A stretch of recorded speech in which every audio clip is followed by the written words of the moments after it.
How do you find a profitable US30 trading strategy? Well, in this video, I'm going to show you an easy and fast way to do that. Yes, faster than a Tesla in ludicrous mode.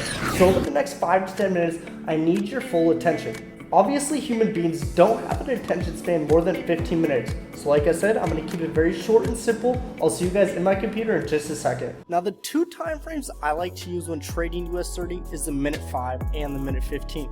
They just go together so perfectly in confluence. So a lot of times when I'm looking at the minute 5 and the minute 15, usually a setup will occur at the same exact time. So when the market opens at 6:30 a.m., there might be a perfect setup at 6:45 on the minute 5, and at the same time on the minute 15 there might be a perfect setup as well, forming a reversal. Now the second thing that we want to do is we want to trade at the open of the market at 6:30 a.m. PST.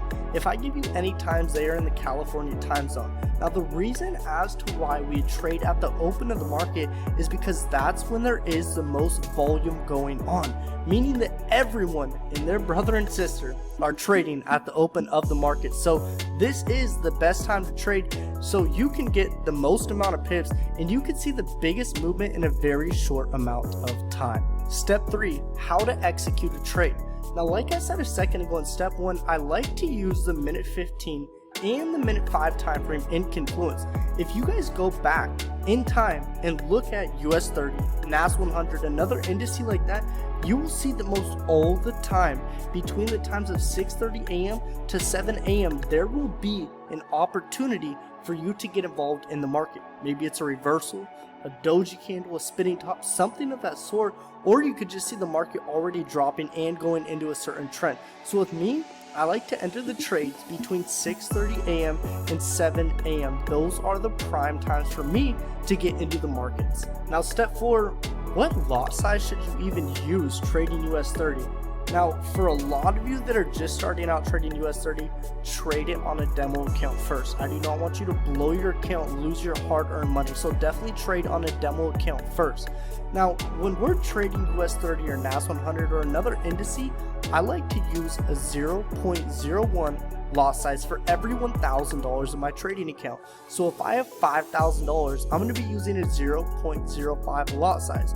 So for every pip that I catch, I'm going to be making 50 cents off that trade right there, which is pretty damn good. So at the end of the day, if you guys do need a broker to use for indices, check the link in my description for that. Now the next thing that you want to do is you want to set up your trade. Are you going to go long or are you going to go short? So the way that we do this is we go right here and we can find our long and short position. So let's say that we entered right here on this doji.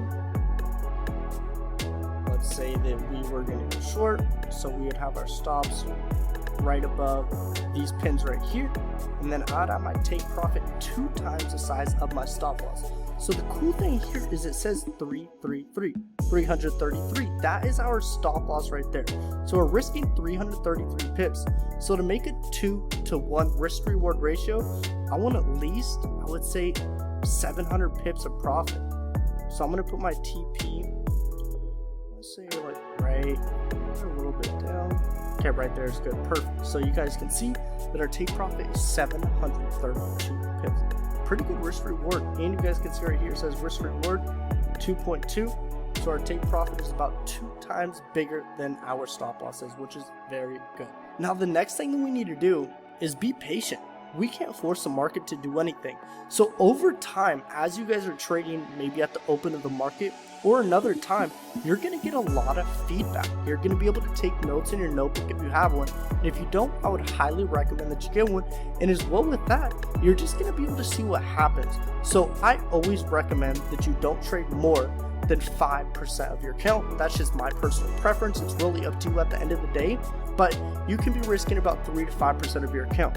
So if you're trading with $1,000, 3% of $1,000 is going to be $30. So like I said, you want to keep in mind that daily threshold of not going over 5%, or maybe it's 2% for you. It's really all up to you and personal preference. So stick to your rules, be patient when it comes to trading, and let your trade play out. After you get your feedback, and let's say the trade goes to your TP, write down what happened. Write down in a notebook, say, hey, today I traded US30. I entered a trade at 6:45 a.m. I traded this because I saw a reversal candle, a doji close at 6:45 a.m. on the minute 5 chart.